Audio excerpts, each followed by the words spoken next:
የበሽታው ምንነት ሉኪሚያ የደም ካንሰር በሽታ ይህ በሽታ ማለት ትክክል ያልሆኑ የነጭ ደም ሴሎች በአጥንታችን መቅኔ ውስጥ የመመረት በሽታ ነው።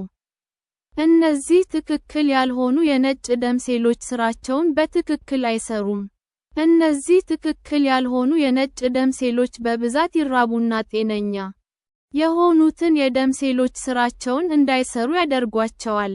ይህን ጊዜ ሰውነታችን በሽታን መቋቋም ያቅተዋል፣ መድማትን ማስቆም ያቅተዋልና ኦክስጅን ወደ ሁሉም የሰውነታችን ክፍል ማጓጓዝ ያቅተዋል።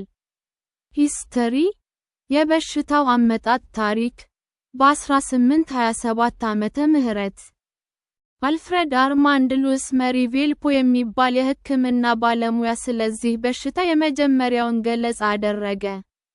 በ1845 ዓመተ ምህረት ሩዶልፍ ቨርቻው የሚባል የሕክምና ባለሙያ ስለዚህ በሽታ ይበልጥ ዝርዝር ገለጻ አደረገ። በ1855 ዓመተ ምህረት ፍራንዝ ኤርንስት ክሪስቲያን ኑማን የሚባል የሕክምና ባለሙያ የሞተ ሰው አጥንት መቅኔን ሲመለከት መቅኔው ቀይ መልክ ሊኖረው ሲገባ የቆሸሸ አረንጓዴና ቢጫ ድብልቅ መልክ ያለው መሆኑን ተመለከተ። ስለዚህ ትክክል ያልሆኑ የነጭ ደም ሴሎች በብዛት መመረት መቅኔ ላይ በተፈጠረ ችግር መሆኑን ለመረዳት ቻለ። በ1947 ዓመተ ምህረት ሲድኒ ፋርበር የሚባል የሕክምና ባለሙያ አምኖፕተርን የሚባል ኬሚካል ይህንን በሽታ በሕፃናት ላይ ማዳን እንደሚችል ገምቶ ነበር። ሆኖም እንዳለው አልሆነም። በ1962 ዓመተ ምህረት ኤሚል ጄ ፍራይራይክ ጁኒየር እና ኤሚል ፍራይ 3 የተባሉ ተመራማሪዎች የተለያዩ መድኃኒቶችን የያዘ የኬሞቴራፒ ሕክምና በሽተኞች ላይ ሙከራ አደረጉ። በተወሰነ ረገድ ይህ ሙከራ ስኬታማ ነበር። የተወሰኑ በሽተኞች ከሕክምናው በኋላ ብዙ ዓመታት በሕይወት ለመቆየት ቻሉ። ኤፒዲሚዮሎጂ በሽታው ያለባቸው ሀገሮች በ2010 ዓመተ ምህረት በዓለም ላይ 282,000 ሰዎች በዚህ በሽታ ሞተዋል። በ2000 ዓመተ ምህረት 256,000 ሰዎች በዚህ በሽታ ተይዘዋል። በ2000 ዓመተ ምህረት 209,000 ሰዎች በዚህ በሽታ ሞተዋል። የዚህ በሽታ የሕክምና ባለሙያዎች የዚህን በሽታ አይነቶች በአራት ትላልቅ መደቦች ይከፍላሉ።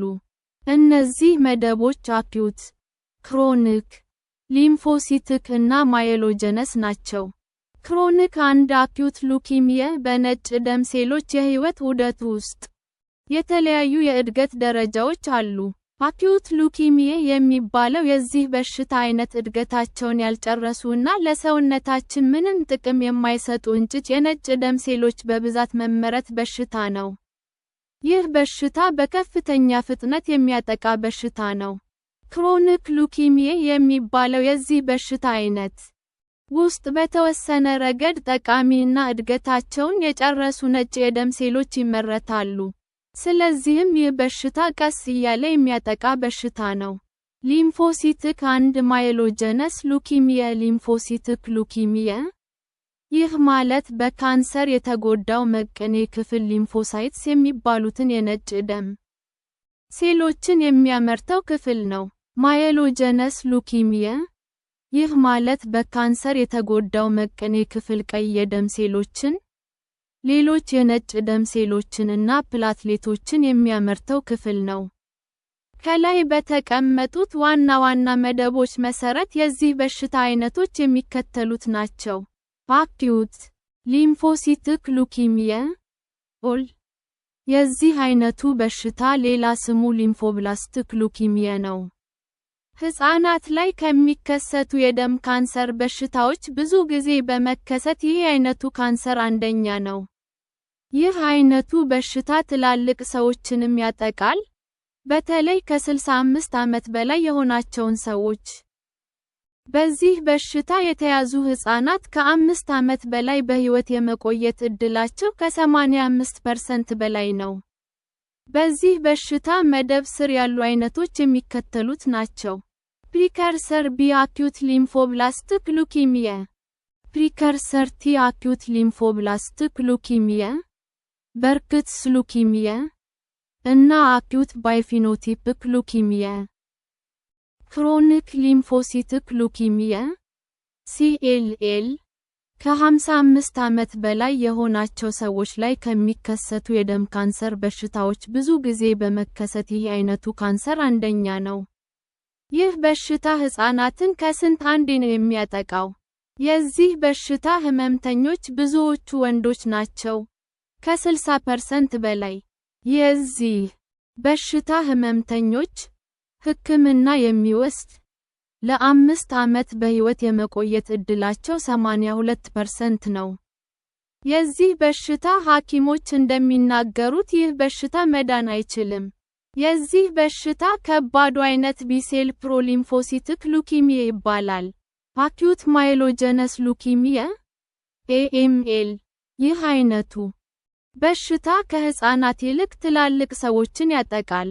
ይህ በሽታ ከሴቶች ይልቅ ወንዶችን ይበልጥ ያጠቃል። የዚህ በሽታ ህመምተኞች የኬሞቴራፒ ሕክምና ይወስዳሉ። በዚህ በሽታ የተያዙ ሕፃናት ለ5 ዓመት በሕይወት የመቆየት ዕድላቸው ከ60 እስከ 70% ነው። በዓለም ጤና ድርጅት አከፋፈል መሠረት ይህ በሽታ 6 አይነቶች አሉት።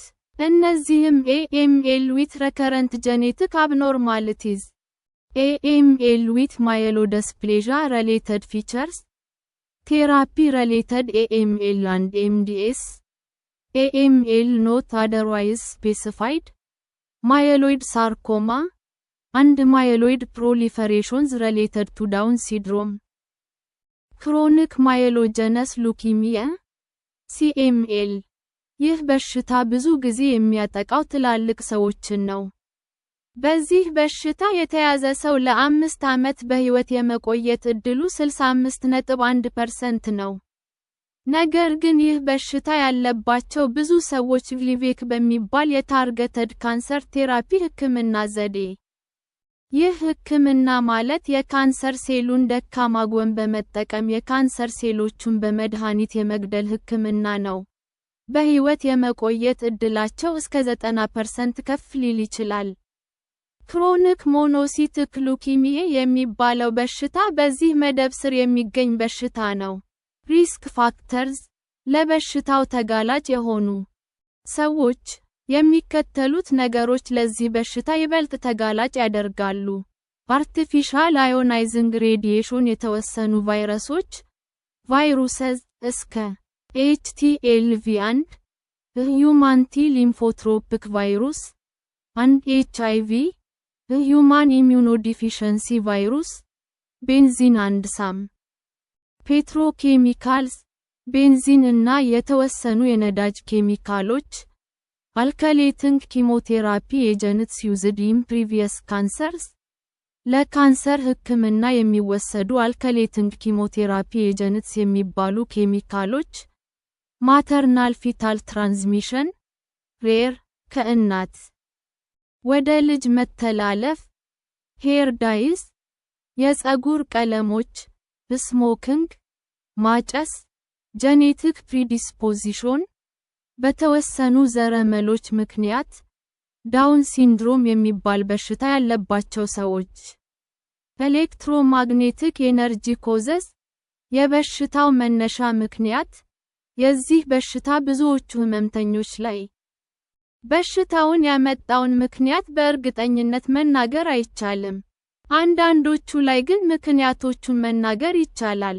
ለምሳሌ ከዚህ በፊት የወሰድነው የኬሞቴራፒ ሕክምና ወይንም የጨረር ሕክምና ሲኖር፣ ለከፍተኛ ጨረር ተጋላጭ መሆን፣ ለቤንዚን ተጋላጭ መሆን፣ ቤንዚን በአንሌደድ ጋሶሊን፣ በሲጋራ ጭስ እና የኬሚካል ፋብሪካዎች ውስጥ ይገኛል። የዚህ በሽታ የቤተሰብ ታሪክ ካለብን ለዚህ በሽታ ይበልጥ ተጋላጭ ነን። የዘረመል ችግር ካለብን በተለይ ደግሞ 22ኛው ክሮሞሶም ላይ ችግር ካለ ፊላዴልፊያ ክሮሞሶም እንደ ዳውን ሲንድሮም እና ፋንኮኒ አኒሚያ የሚባሉ የዘረመል በሽታዎች ካሉብን